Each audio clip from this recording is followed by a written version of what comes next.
जो थोड़ा बड़ा बच्चा हो गया, टॉडलर हो गया, उसमें माइलस्टोन्स अलग होंगे। स्कूल गोइंग बच्चे में माइलस्टोन्स अलग होंगे। बच्चा 6 महीने पे बैबल करता है, 2 इयर्स के एंड पे बच्चा simple sentences with simple pronoun, हमारा रेड सिग्नल होता है कि हाँ now we should take action और डॉक्टर का ओपिनियन लेना है और सारा।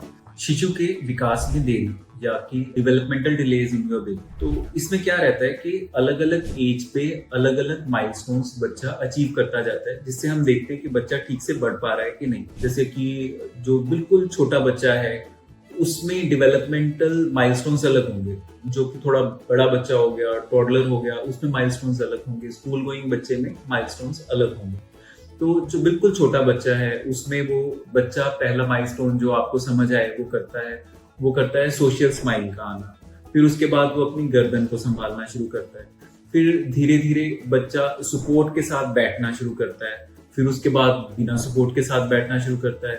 फिर वो थोड़ा थोड़ा क्रॉल करता है, क्रीप करता है, और फिर बच्चा धीरे धीरे खड़ा होना शुरू करता है और उसके बाद बच्चा चलना शुरू करता है। वैसे ही बच्चे के स्पीच के भी माइलस्टोन्स आते हैं। बच्चा 6 महीने पे बैबल करता है, थोड़ा 1 साल के आसपास बाइसिलेबल्स बोलता है, जैसे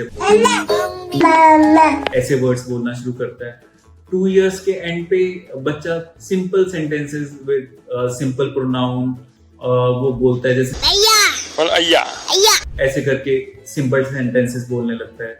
उसके बाद के जो माइलस्टोन्स हैं वो ज्यादा करके हमारी राइटिंग के, जैसे straight line, horizontal line, oblique lines, फिर सोशल माइलस्टोन्स के वो बाकी बच्चों से किस तरह से घुल मिल पा रहा है कि नहीं। इस तरह से एक बच्चे के माइलस्टोन्स का प्रोग्रेशन है। ऐसा नहीं है कि अगर बच्चे ने सपोज हम कहते हैं कि 1 साल पे चलना था और 1 साल 2 महीने हो गए तो वो डिलेड बहुत ज्यादा हो गया तो मेरा बच्चा डिलेड डेवलपमेंट में जा रहा है क्या। ऐसा नहीं है। हर एक माइलस्टोन्स की एक रेंज होती है।